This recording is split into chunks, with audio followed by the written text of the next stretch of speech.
representantes da Confederação das Associações Comerciais e Empresariais do Brasil e da Federação das Associações Comerciais e de Serviços do Rio Grande do Sul reuniram-se com o presidente da Câmara dos Deputados, Michel Temer, para apresentar argumentos contra a aprovação da PEC 23195, emenda constitucional que prevê a redução da carga semanal de trabalho de 44 para 40 horas e o aumento adicional de 50% para 75% do valor da hora extra trabalhada.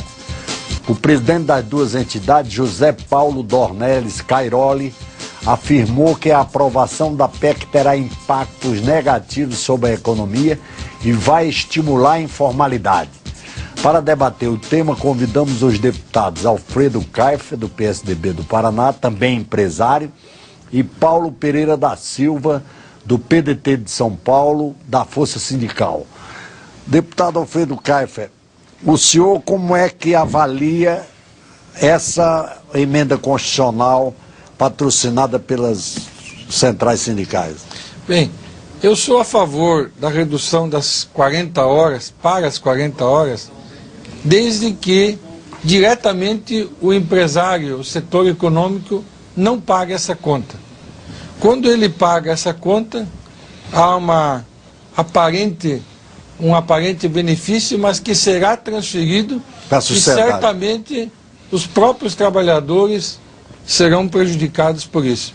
Então eu defendo, se houver essa redução para as 40 horas, que haja uma redução proporcional aos encargos trabalhistas sobre a folha de pagamento. Se esta equação não for consolidada, nós certamente teremos problemas. Reduzir por reduzir puramente, sem você desonerar a folha de pagamento, esse resultado é imprevisível e poderá, inclusive, gerar desemprego. Em 1988, quando nós tivemos a redução de 48 para 44 horas, nós não tivemos reflexos imediatos de aumento de emprego. Ao contrário, por algum tempo nós tivemos uma redução do número dos empregos. Eles só voltaram a ser maiores quando nós tivemos os ingredientes fundamentais, ou seja, quando a atividade econômica voltou a crescer, nós tivemos um melhor ambiente da nossa economia, né? Tivemos investimentos no setor produtivo, aí os empregos efetivamente voltaram. Mas não foi por causa da redução das 48 para 44. E assim também será com a redução das 44 para as 40 horas. O senhor acha que uma redução dessa provoca a intensificação do processo tecnológico de substituição da força humana pela máquina? Vai se estimular mais a automação, substituição de pessoas por máquinas, certamente haverá maior índice de informalidade, tá? Os empregos informais, em vez de reduzirem, vão aumentar. Então há uma série de consequências imprevisíveis que poderão trazer essa redução. Eu entendo que ela é factível se houver medidas complementares a essa redução. Alguns países, inclusive da Europa, tentaram este caminho e alguns, inclusive, voltaram atrás, porque unicamente a redução sem complementaridade, e essa complementaridade eu digo que é a redução dos encargos, o processo não terá êxito. Deputado Paulo Pereira da Silva, primeiro, Paulinho da Força Sindical. Obrigado por ter convidado. E eu acho que é uma boa oportunidade da gente debater, porque se a gente for imaginar apenas um argumento que o Alfredo levanta, seria um caos, né? Do nosso lado, a gente vê como uma coisa muito boa, primeiro para os trabalhadores que estão trabalhando, porque essas pessoas vão ter mais tempo para lazer, para ficar com a tua família e até para estudar, né? Ganhando aí 4 horas a menos por semana, com certeza ele vai ter mais tempo para estudar e para se qualificar, se preparar melhor para o mercado de trabalho. Isso é uma coisa, primeiro, para quem está trabalhando. Segundo, que nós temos certeza que cria 2 milhões de novos empregos. São dados concretos. Terceiro, o custo dessa redução é muito pequeno. Dá a impressão que é um custo enorme, que as empresas não vão aguentar. O custo é de apenas 2% na folha de pagamento. O salário hoje no produto é em média 8% do produto. Em média, tem setores um pouco maior, um pouco menor. Você pega o setor do vestuário, chega até 28%. O custo do salário. Então, nesse setor, o custo seria um pouco maior. Mas na média dá 2%, dá menos de 2%, dá 1,99%. Isso as empresas podem suportar. Porque as empresas tiveram muita produtividade de 88 para cá. 84% de crescimento da indústria. Real, não é crescimento inflacional, da indústria de 88, quando reduziu a jornada para 44, para 2008, dados do IBGE. Portanto, é um custo tão pequeno que as empresas podem suportar. Né? Que o Alfredo defende, redução de encargos, nós todos defendemos redução de encargos. Mas não pode ser uma coisa em troca da outra, porque as empresas já ganharam. É possível ela suportar e é possível então você reduzir sem ter esse custo total que eles se dizem. Cria emprego, porque as empresas para fazer a mesma produção teriam que contratar mais trabalhadores, e acho que o processo de renovação de máquinas e tecnologia é um processo natural. Vai acontecer com redução ou sem redução. Vamos dar um exemplo, a Volks de São Bernardo, em 88 tinha 44 mil trabalhadores. Marca isso. Produzia 300 carros. Hoje a Volks tem 12 mil trabalhadores diretos, tem mais 8 mil indiretos, e produz 2.200 carros por dia. Foi automação, né? Automação, mas as pessoas perderam emprego. Não teve redução de jornada nesse período. Perderam emprego. Você tinha 44 mil trabalhadores, tem 12. E produz hoje 2.200 carros contra 300 lá atrás. Produtividade muito maior. Isso foi o quê? Foi máquina, foi tecnologia, foi também a formação dos trabalhadores que se prepararam melhor. Então, essa produtividade, para onde foi? Esse aumento que esses carros, tá certo? Então, isso é possível, eu acho que hoje é tranquilo, a redução é possível as empresas suportar. Agora, e é lógico que tem uma choradeira de que é ano eleitoral, ainda bem que tem eleição, porque se não tivesse eleição não aprova. Coisa, seu deputado Paulo Pereira da Silva. Ontem o Paulo Delgado, que é um deputado inquieto, instigante, é do PT. Você conhece? Conheço bem. E é uma figura muito interessante. O Paulo Delgado estava lembrando, ele parece que tem uma iniciativa legislativa aí, que as pessoas, inclusive as lideranças sindicais, têm uma visão de século XIX do operário. Não é mais o proletário do século XIX. Até porque, por isso aí, pela formação de quadros humanos hoje, que é muito intensa, até operários que se especializam, que já tem até o colegial, alguns estão na universidade, então são quadros mais refinados. Não é mais aquele operário do século XIX que aparece nas fotografias na Europa. Com certeza. Já é outra visão que se tem do operário, do trabalhador, não é? É verdade. Hoje você tem... Só um minuto, Alfredo, só para completar isso. Hoje, um trabalhador ele tem muita qualificação. Ele não é mais um sujeito qualquer lá do passado. Um simples proletário. Mas eu queria aproveitar o que você está falando e dizer o seguinte. Eu vou desmistificar essa história da França. Porque toda vez vem essa história da França, que a França reduziu para 35 e depois teve que voltar atrás. Sabe para onde ela voltou? Para 38. Ou seja, 6 horas a menos que o Brasil. Tá certo?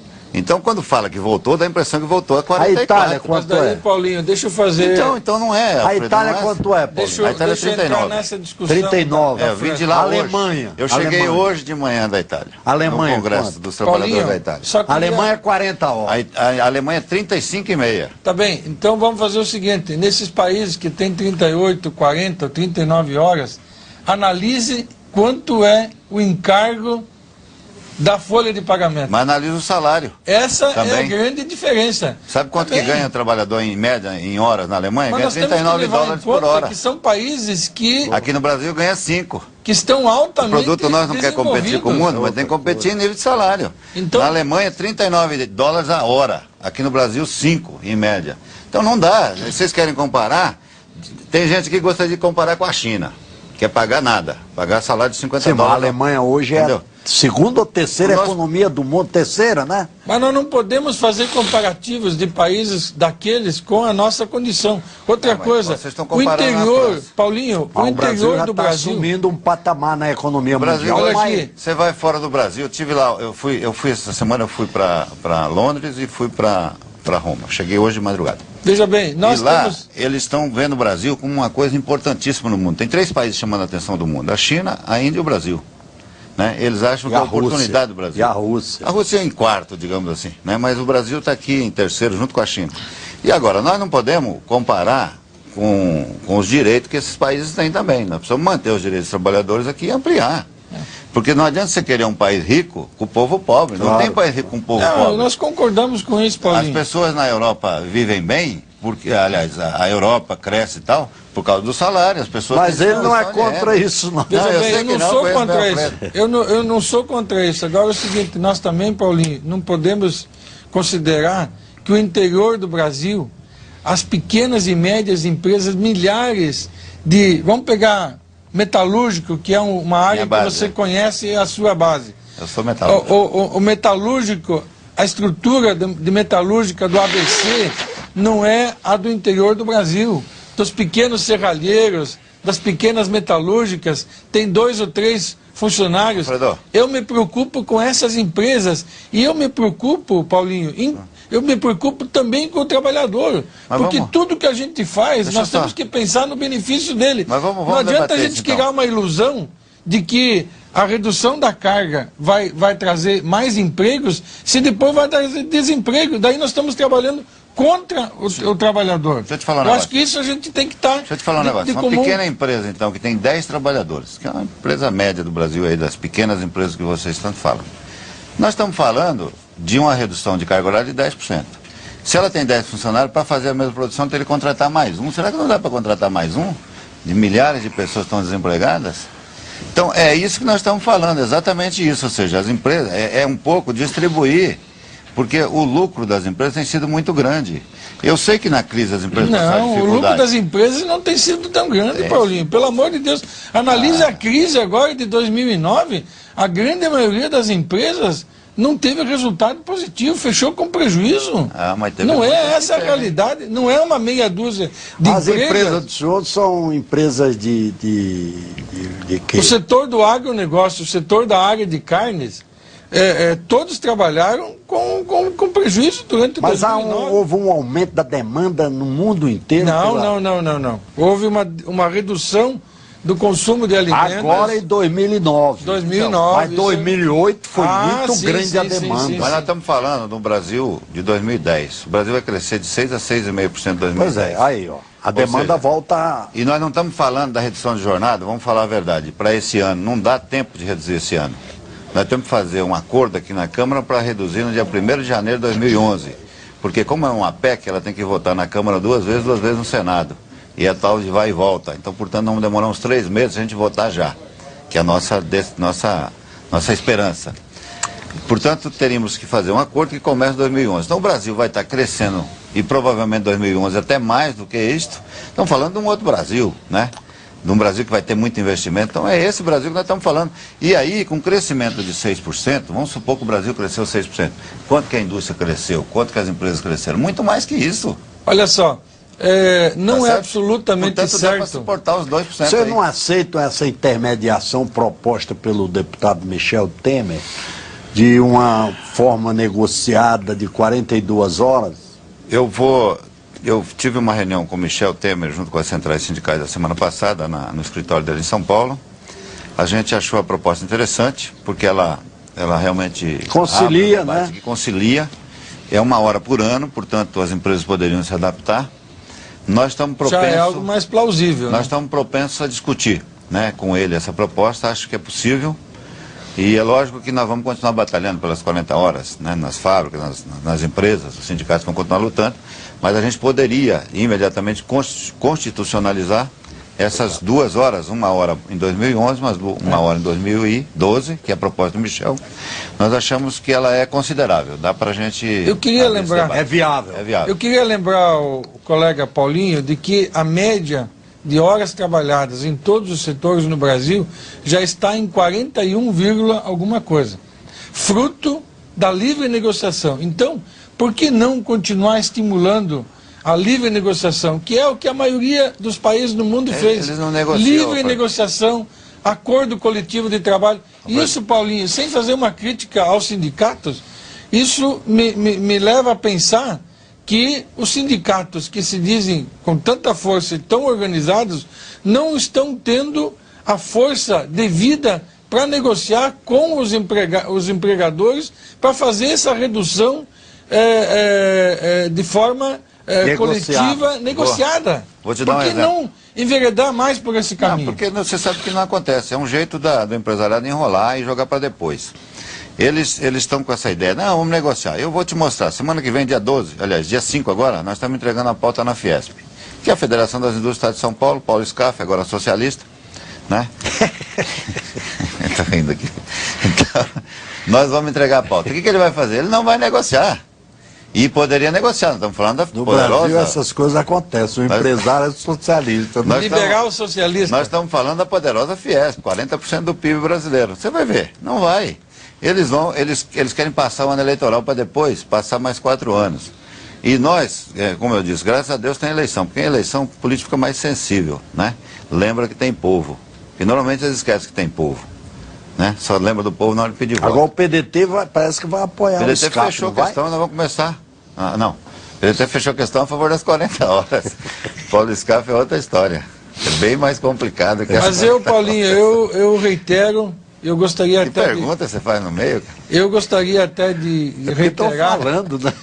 Eu queria reiterar ao Paulinho, que tem liderado esse movimento pela redução das 40 horas, de que a gente trabalha em conjunto. Isso. Por uma redução de 40 horas, mas que a gente trabalhe também por uma redução do encargo trabalhista. Não é possível... Você concorda com as 42? Eu acho que numa situação intermediária, que isso venha a ser colocado paulatinamente, já é algo mais aceitável. Do Michel Temer é interessante. Não é? Você reduz uma hora... Aqui o negócio é ganhar o voto dele, que ele lidera Paulinho, uma bancada importante. Deixa eu colocar uma situação. Não é possível, não é admissível que para cada real que você paga de salário para um trabalhador, outro real se gaste com outras coisas que não seja salário. Isso nós temos que trabalhar. São os encargos. São os encargos. Então vamos trabalhar por uma redução, mas por que não colocar na própria PEC um limitador, como nós deveríamos ter no Brasil, um limitador da carga tributária sobre o PIB. Tá? Vem crescendo, hoje está em 37%. Isso aí é complicado. É complicado, mas é plausível. Porque não um limitador para que a gente tenha em cima da folha de trabalho dos funcionários, digamos um máximo aí, não poderia passar de 50%. Esse limitador só é possível e viável nos quadros de uma reforma tributária. Dentro dessa sistemática embaraçosa, atrasada que nós temos aí, é impossível fixar um limite. Eu concordo que tem muitos encargos na folha de pagamento. Só que tem encargos e direitos, né?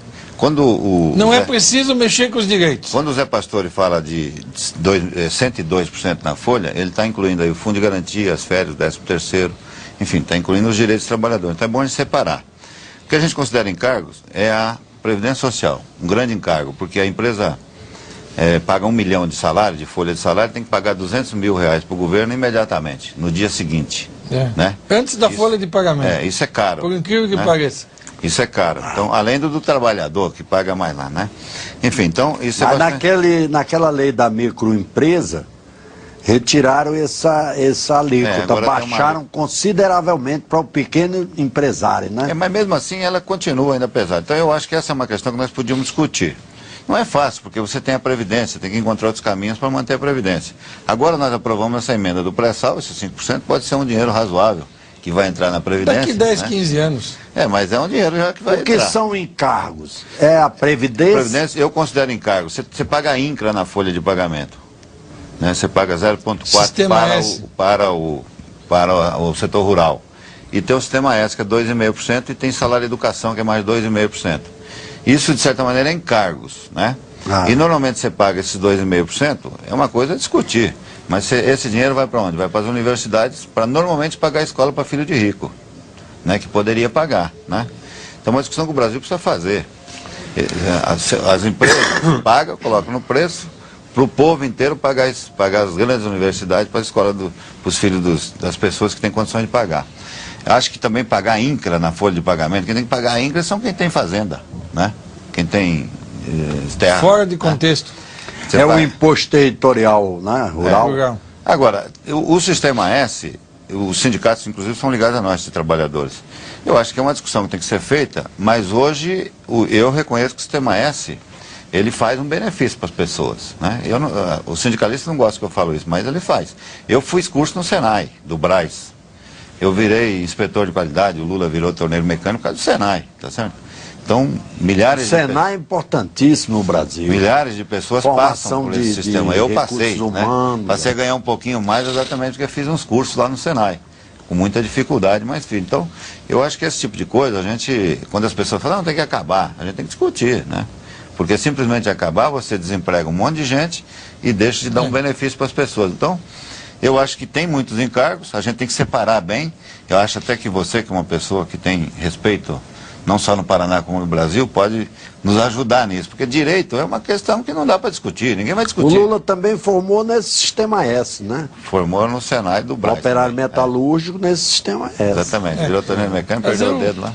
Pois é. Perdeu fazendo hora extra, por isso nós queremos aumentar a hora extra. Há uma coisa nefasta nesse país, que é a carga tributária sobre o setor produtivo, e não é admissível essa carga tributária violenta que tem em cima da folha de pagamento. Isso tem que ser... Por que não sai a reforma tributária?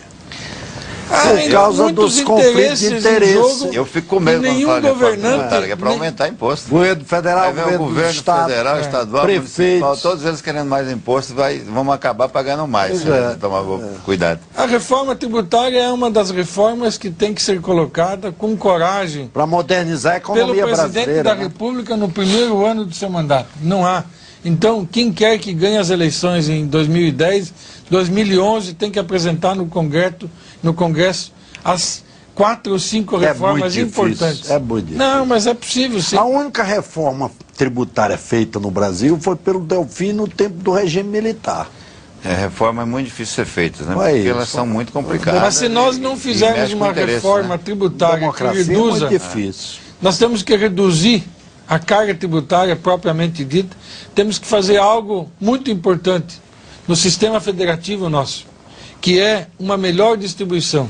17% de toda a massa de impostos fica com os municípios, quase 60% com a União e 25% com o Estado. É preciso fazer essa redistribuição, um pacto federativo, levando pelo menos 1/4 de todos os impostos aos municípios. O mundo começa nas nossas cidades. Não é possível isso. Ninguém vive num estado, vive no município.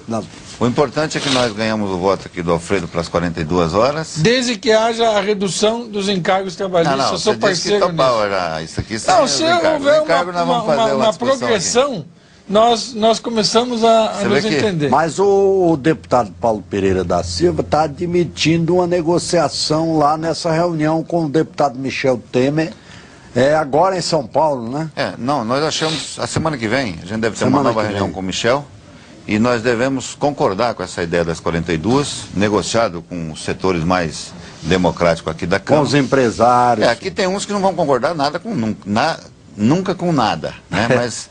Aqui tem alguns empresários que entendem esse momento e acho que é possível. Né? Eu já tive também conversando com o ideia, Paulinho, seria um ano no primeiro, reduziria 1 hora. 1 hora em 2011, 1 hora em 2012. Mais razoável. Então acho que é possível a gente fazer um acordo com o Michel, um acordo com parte importante dos representantes dos empresários aqui na Câmara.